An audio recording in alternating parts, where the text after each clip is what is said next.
Bueno, genial, parece que se arregló.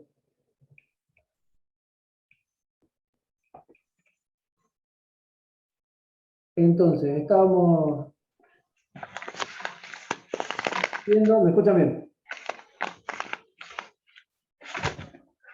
Sí, se escucha muy bien. Me estaban preguntando si había una recomendación de usar algún tipo de pegamento para algunas cosas y para otras otro.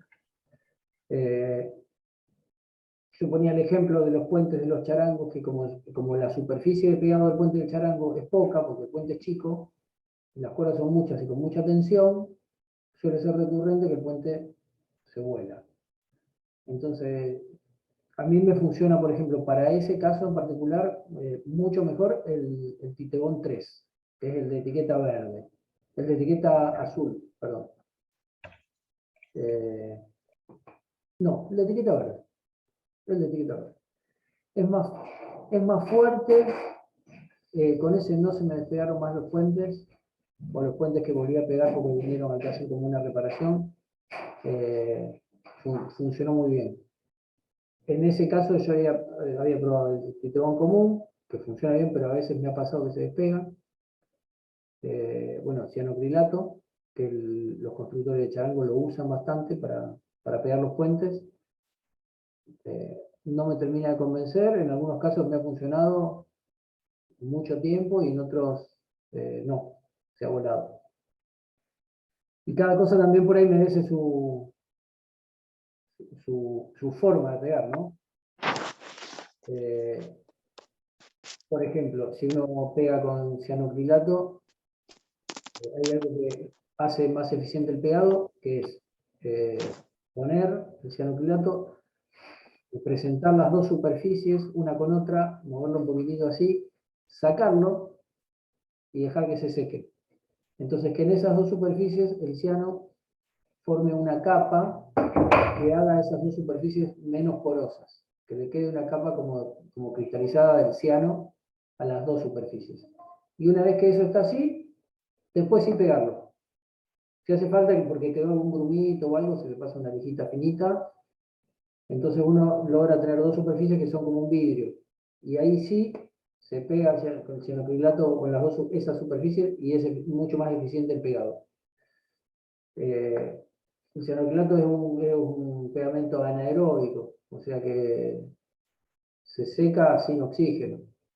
No hace falta que tome aire para que se seque. Por eso, si ponemos ciano al aire, vieron que tarda mucho más en secarse.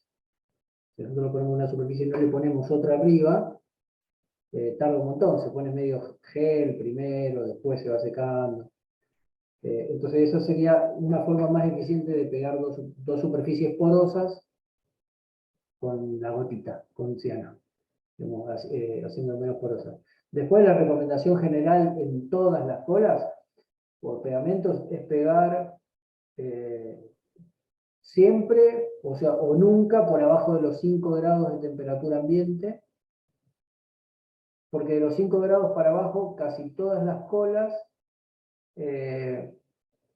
hacen lo que se llama el punto blanco, que es cuando uno pega y los restos de cola que quedan, o mismo la línea de cola que vemos yo, se pone como si tuviera tiza, se le forma como un polvillo blanco. Ese punto blanco de la cola le saca la eficiencia de la cola a más del 50% del pegado. O sea, le baja muchísimo la calidad del pegado, porque no está catalizando como tiene que catalizar en la primer media hora del secado, que es la más importante. Y se pone blanca. Entonces nunca pegar por abajo de 5 grados, por supuesto que en el lugar donde estamos pegando, ¿no? Puede ser 0 grados afuera o menos, mientras que el taller esté calefaccionado y con una temperatura normal. Lo ideal es pegar entre 18 y 25. Bueno, en algunos momentos podemos tener esa temperatura y en otras no, pero por lo menos por arriba de 15, entre 15 y 18 como mínimo, diría yo. Con casi todas las colas es lo mismo. Y después, el tema de la humedad ambiente también es algo que cambia mucho la eficiencia del pegado. No tanto por la humedad ambiente en sí, sino por lo que esa humedad ambiente le incorpora como humedad a la madera que vamos a pegar, ¿no? Nosotros tenemos, si hace 3, 4 días que está lloviendo y el taller está húmedo y no hay mucha temperatura, todas las maderas que tenemos en el taller van a tener una mayor cantidad de agua incorporada. Entonces, ahí el pegado va a ser mucho menos eficiente. Y eso cambia mucho la eficiencia del pegado, inclusive con Tito, la cantidad de humedad que tiene la madera que vamos a pegar. Eso es algo así como fundamental en el pegado.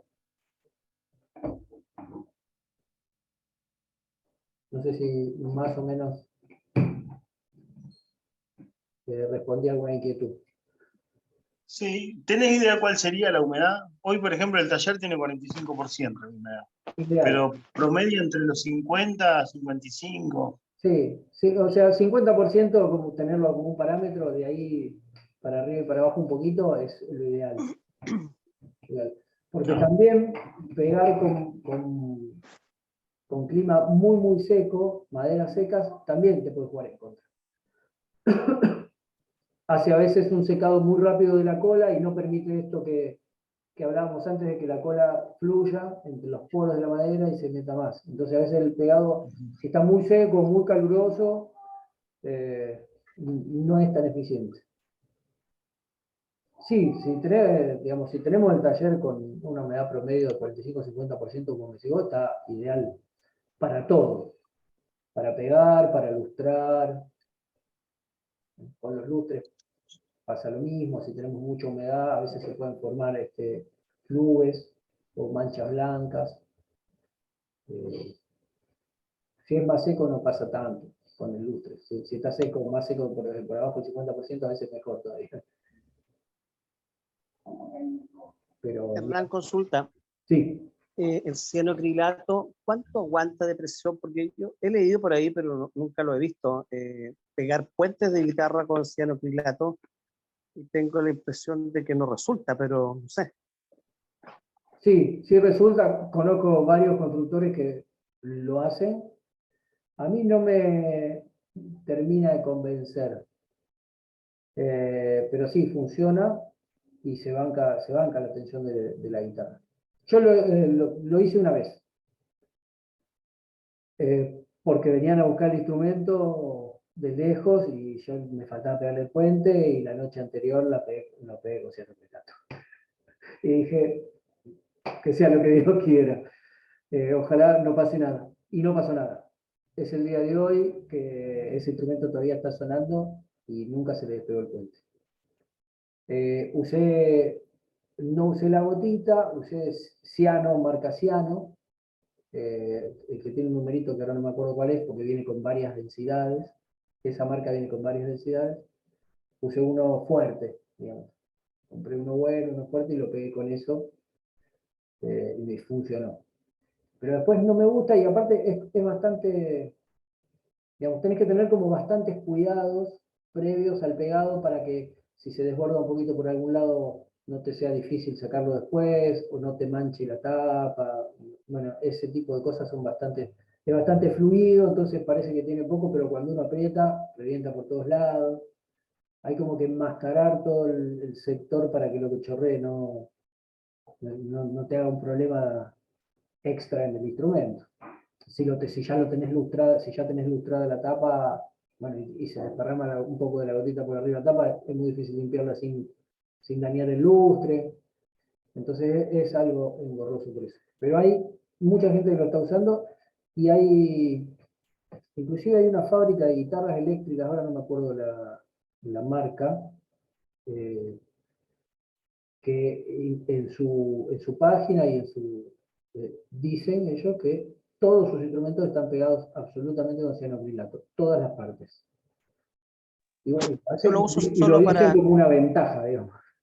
mira, yo lo uso solo para sellar la roseta. Cuando termino la roseta, entonces como la roseta queda con hartos poritos, yo uso harto del cianocrilato para sellar la roseta. Y después con goma laca encima no tiene grandes dificultades para poder barnizarlo.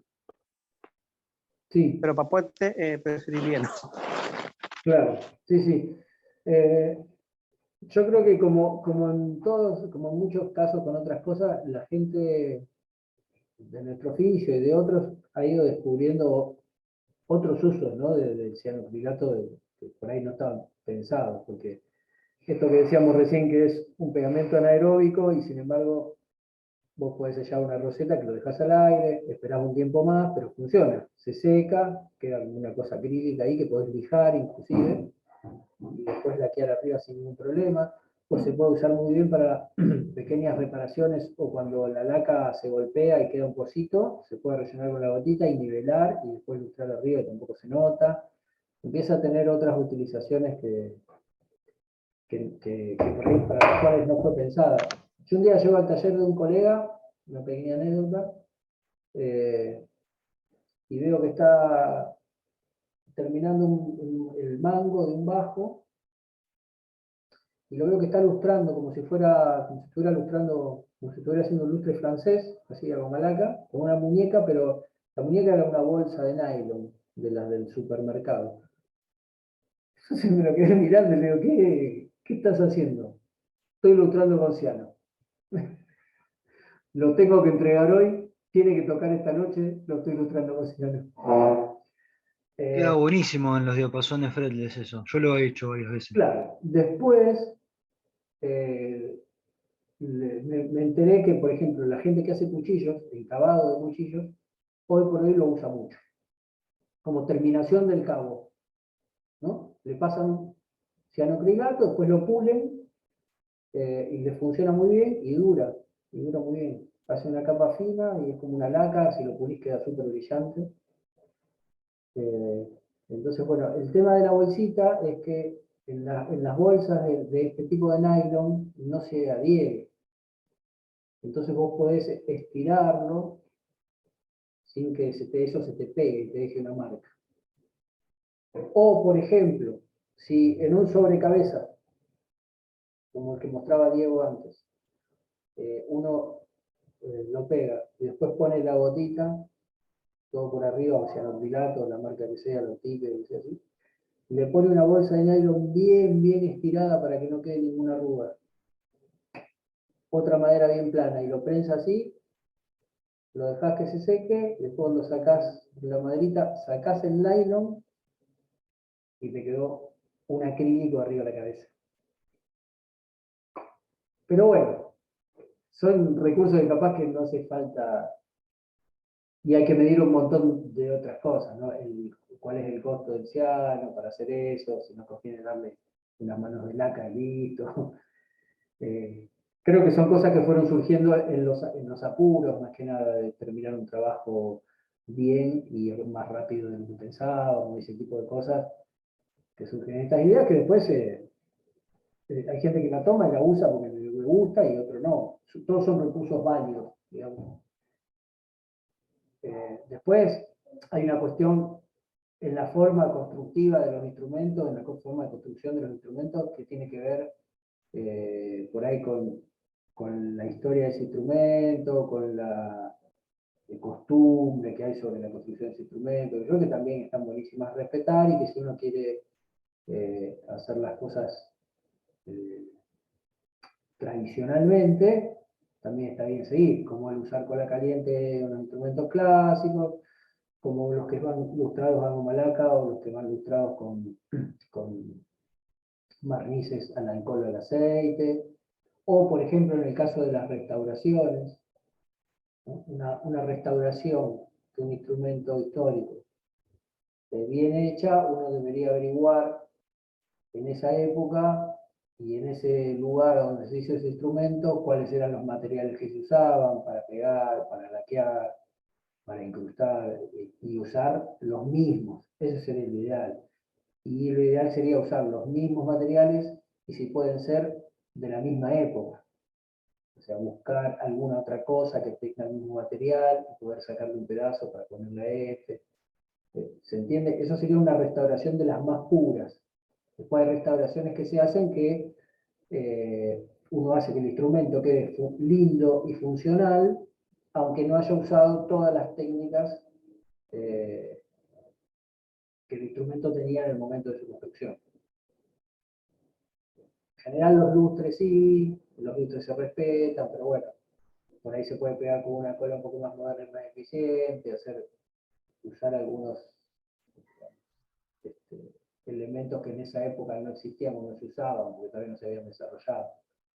Y no está mal, pero digamos, si uno quiere hacer una restauración pura para un instrumento de museo histórico, yo debería respetar también la forma en la cual se hizo y las cosas que se usaban en ese momento. ¿Alguna otra pregunta?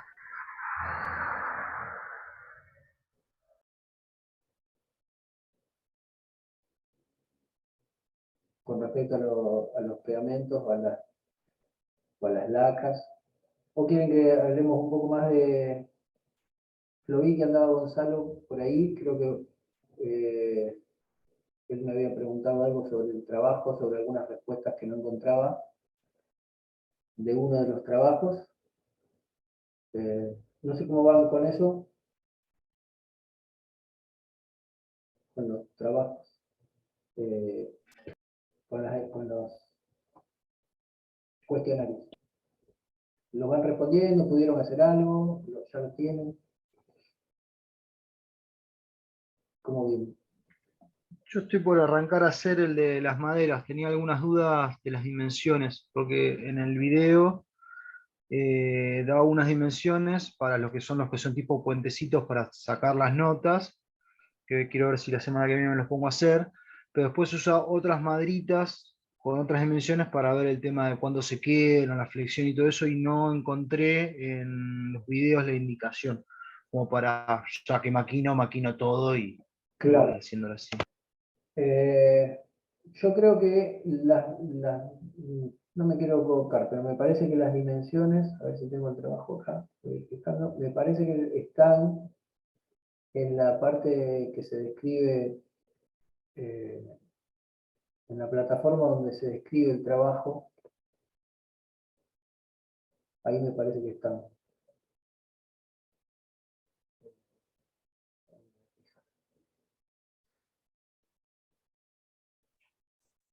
Yo creo que los habíamos hecho de 6 milímetros por 6 milímetros. De 6x6. Me Yo parece. eso no lo vi, pero por ahí estaba en el texto, yo porque bajé todos los videos. Estaba en el texto, sí, seguro. No encuentro.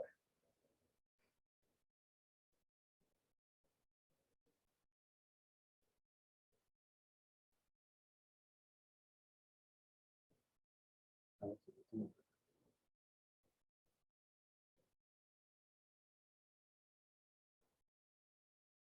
No, no lo encuentro. Pero hagamos una cosa. Pongámoslo ahora como de 6 por 6. Yo creo que la medida era esa. Esas son como probetas que nos van a servir para medir la flexión, la vibración, esto de cuánto oscila para un lado y para el otro, la torsión, el punto de quiebre. ¿Y el largo? Y el largo, ahora no me acuerdo, debían ser como 20 por lo menos. Que tendremos que preparar 3 o 4 de cada una. Sí, digamos, no hay, por lo menos que puedan hacer las pruebas con 3 maderitas o 4, está bien. Sí, con especies distintas, como para tener una preparación. El año Y pasado, después y la camita para poner y golpear, ¿esa de cómo se hace? Pues no encontré ninguna descripción. en la que golpea el martillo, decís vos, Claro, la del martillo no entendí cómo se, se pone. Pero después hay una que se hace la camita para poner las tablitas de 30 por 3,5 y golpearlas con el martillito. Si para tiene la, alguna dimensión para la nota, decís vos. para la nota, sí.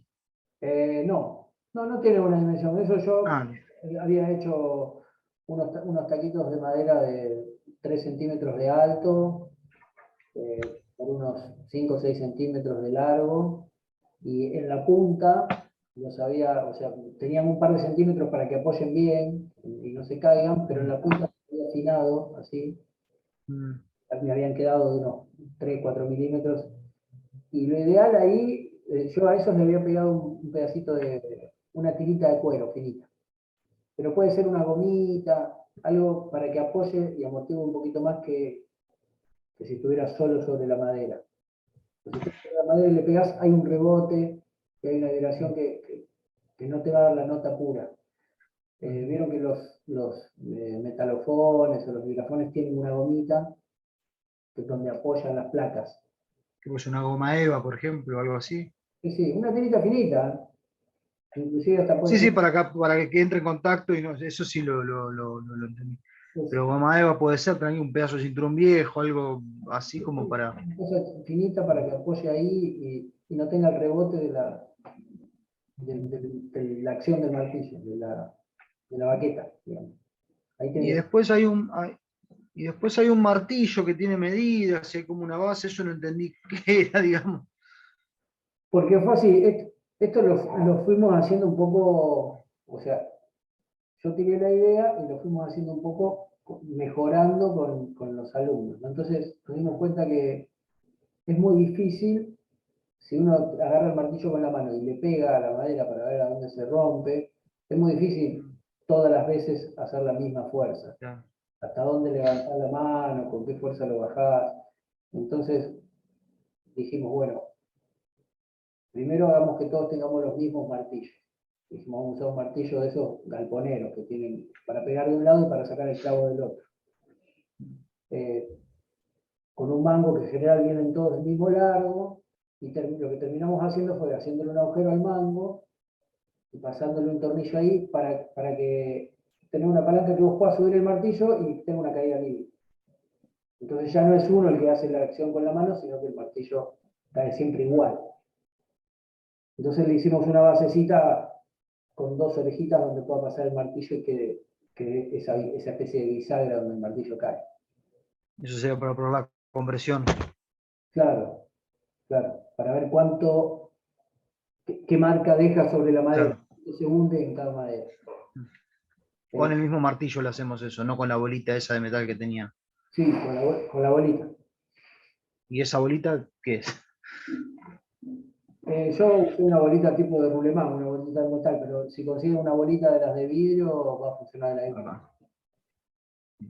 Porque hay una mayor transmisión del golpe también, porque hay una cosa. Ahorita vi. Nosotros lo que hicimos el año pasado, que estuvo bueno, como conclusión y trabajo final, es con todos estos datos que juntamos, hicimos una planilla de Excel donde teníamos todos los estudios que le hicimos a cada madera.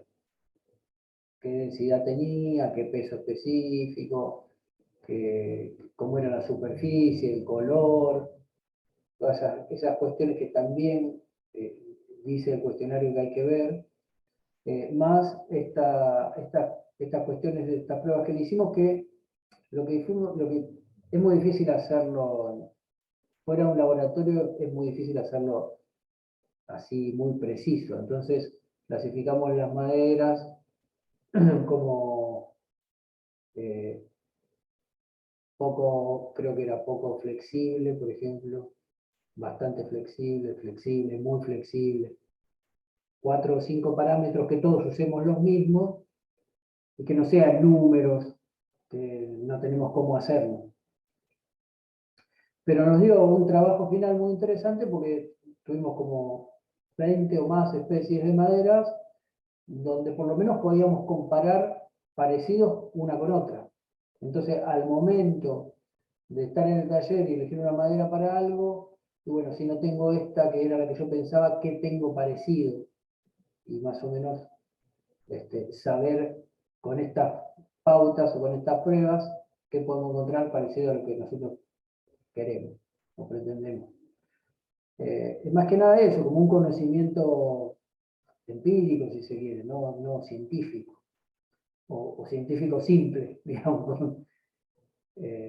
Porque también uno puede, hoy por hoy puede recurrir a algunas páginas de internet que hay, que yo, donde donde podés buscar una madera y ver qué densidad tiene, en general, qué peso específico, pero no mucho más que eso. Entonces podés hacer algunas comparaciones en la lección, pero a la hora de tener las maderas que por ahí conseguimos en el lugar donde estamos, ¿no? Acá creo que todos vivimos en lugares distintos y capaz que cada región tiene maderas que el que vive en otra región no la conoce, pero comparten cualidades.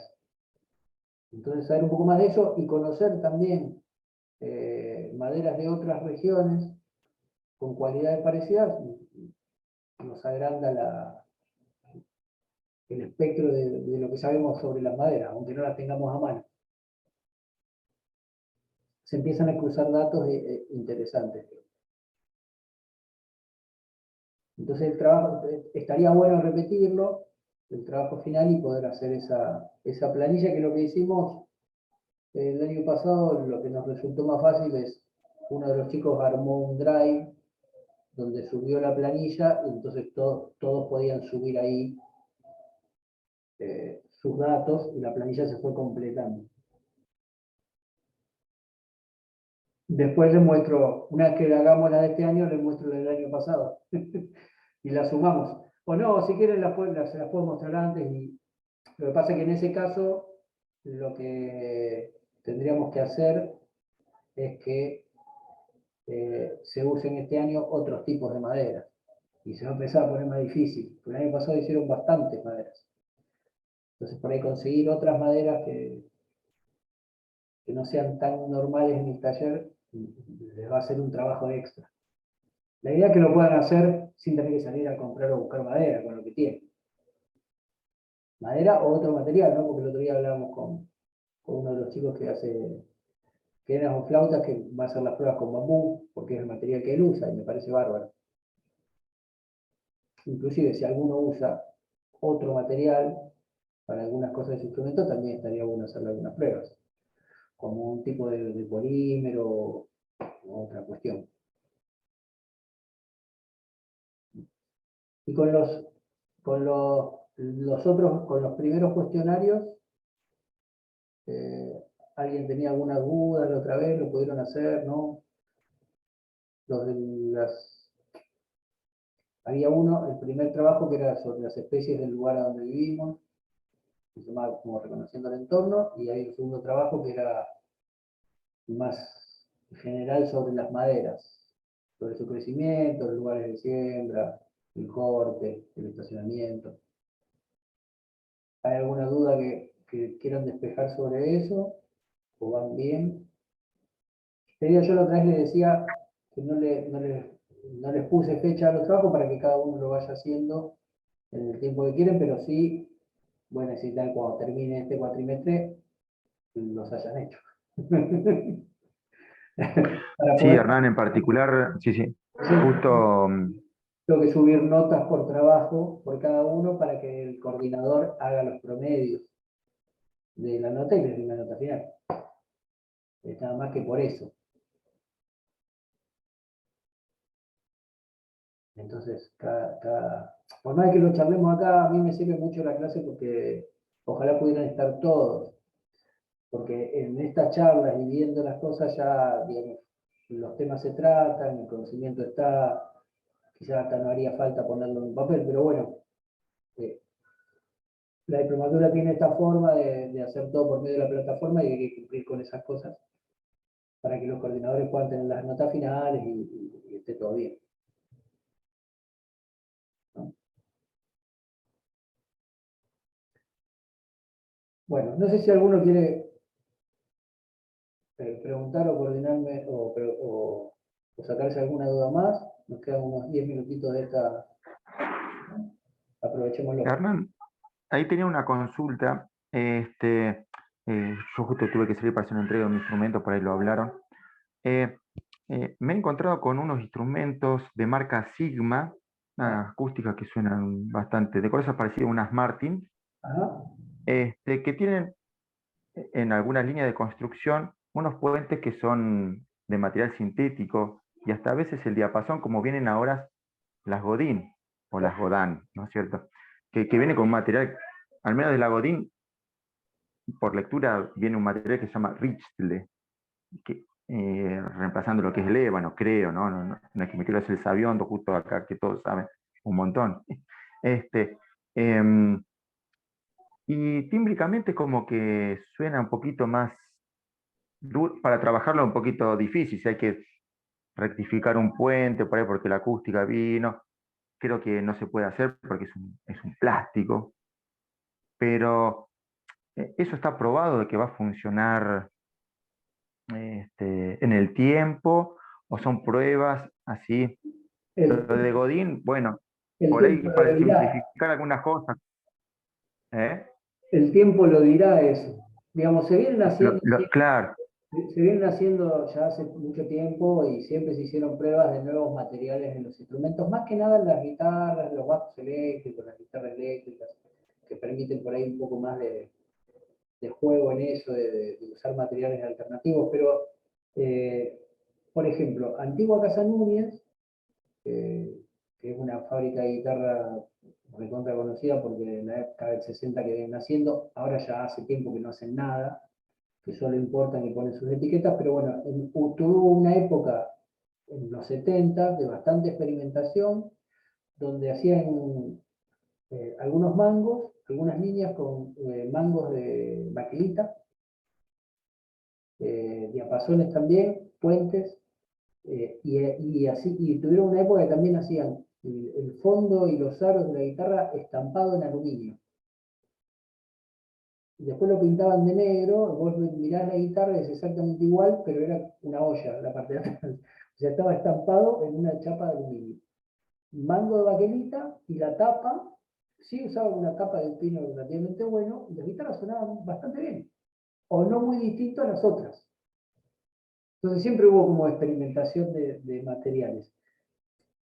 ¿Por qué no se sigue usando eso? No sé, a veces es por una cuestión del costo de la producción, de que la fabricación es distinta, de que por ahí tercerizar muchas cosas. Mucho de lo que pasa en los instrumentos de fábrica o de línea tiene que ver con la línea de ensamblado, con lo que pasa en la fábrica, digamos, con la producción. Muchas veces tiene que ver más con la producción que con el diseño del instrumento o con la calidad que quieren lograr. O sea, si más o menos tienen una calidad que les gusta cómo funciona, siempre tienen alternativas de materiales y de formas que le dan posibilidades de hacer. Con lo que va a pasar con el tiempo con estos materiales que son polímeros, no sé, yo supongo que está todo bien, que se van a mantener, que son materiales que no varían mucho en el tiempo, que tienen una vida útil bastante larga, pero no lo sé. Hay otro material que se está usando bastante que le llaman lutite o lutite, se escribe lutite, hay unos bajos que los diapasones vienen en eso, hace poco arreglé uno, estaba todo pegado con un ciano, el diapasón, le tuve que cambiar el tensor, entonces tuve que despegar el diapasón para cambiar el tensor porque lo habían girado la cabeza y bueno, no servía más. Y lo raspé un poco de abajo para sacar el resto de ciano, para volver a pegarlo y yo. Y la verdad tenía el mismo olor que la baquelita, que yo me lo acuerdo de chico. O sea que el término este lutite, capaz que no es así una cosa específica de que es un material que si uno lo busca lo encuentra, sino que es como una denominación que le están dando a algo que si no es baquelita es algo muy parecido, pero son distintos tipos de plásticos que no conozco muy bien, pero que se están usando y funcionan, tienen sus pros y sus contras, porque, qué sé yo, tienen su... acústicamente no creo que le sume nada, todo lo contrario, me parece que le resta, eh, que si bien vibra, que si bien puede tener una simpatía de vibración, no es una madera, al tacto tampoco es muy igual que una madera. Y después, bueno, tiene por ahí algunas cuestiones, por ejemplo, cuando hay que cambiar trastes, puede ser un poco más difícil, porque algunos trastes vienen pegados en ese material, porque como no es como la madera que el traste se clava, entonces le hacen una redonda un poquito más grande y lo pegan. Hay algunas cuestiones No es lo mismo las que hay unas líneas de guitarra por ahí un poco más altas que vienen con carbono o grafito. Son materiales que ya están como más probados, tienen una resistencia mayor, vibran mejor, digamos, se están usando bastante bien, pero son materiales más caros, entonces vienen en líneas. Hay unas Parker Fly, no sé si se acuerdan, una guitarra de una cabeza media finita, ¿no? Que los diapasones esos venían de grafito, los trastes estaban pegados, eran de acero inoxidable, estaba pensado como para que dure para siempre. Tenés que cambiar los trastes de acero inoxidable, te das cuenta, son durísimos. Pero bueno, tenía un desgaste, estaba calculado como para que dure mucho y eran muy livianos. Una guitarra tenía muy poco peso. Entonces, también hay un sector que usa ese tipo de instrumentos que le gusta. Y cada niño, Está bueno para rock and rollear hasta los 70 años, porque claro, se pone pesada. ponele, La Gibson se pone pesada, después de los 40 se pone pesada. claro, claro, totalmente. Entonces, bueno, eso también se piensa en la fabricación, de sacar líneas para sectores de público. Y a veces hay un sector de público que es innovador, que le gusta la innovación, los nuevos materiales, los diseños, y hay otro que es más conservador, y hay otros que le gusta tener las dos cosas. Viste que como decía recién, tienen su Gibson, su Telecaster, su Strato y su Parker Fly.